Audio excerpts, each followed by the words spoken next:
адамдар бар, қайта оралуға болмайтын. Актриса Жұлдыз Әбдікәрімова өлең оқыған видеосы бүткіл қазақ халқын дүр сілкіндірді. Ол өлең шумақтары Жұлдыздың ішкі дүниесі, жүрегіне шыққан ән. Жолдар бар, жалғыз жүріп өтетін. Сәттер бар, соңғы нүктені қоятын. Жағдайлар бар, қоштасуға тура келетін. Адамдар бар, қайта оралуға болмайтын дейді ол.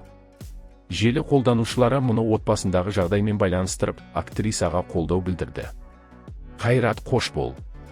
Жұлдыз, сен мықтысың. Жұлдыз, сен бұл сынақтан әлі-ақ өтіп кетесің. Мықты бол. Әр сүрінгеннен қайта тұрып, жүруге қақың бар. Сөз төркінін түсінетін адам түсінді. Жұлдызды ешкім тастаған жоқ, жаманшылыққа бастаған жоқ. 4 баласын туып алып, Қайратты отағам деп баптаған жоқ. Кері тартып Қайраттың аяғынан кесірлігін әрқашан тастаған жоқ.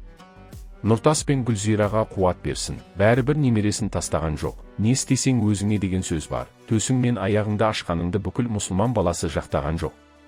Анаң неге айтпайды мүләйімсіп дегенмен өзі орамалын тастаған жоқ. Гүлзира болу қайда саған Жұлдыз? Ол Гүлзира аруақты аттаған жоқ. Қайраттай алтын басты балапанды Гүлзирадай еш әйел баптаған жоқ. Жетістікке жетсе де мастанбайды, жұмысын лақтырып ол тастаған жоқ, деп ответка жазды желі қолданушылары.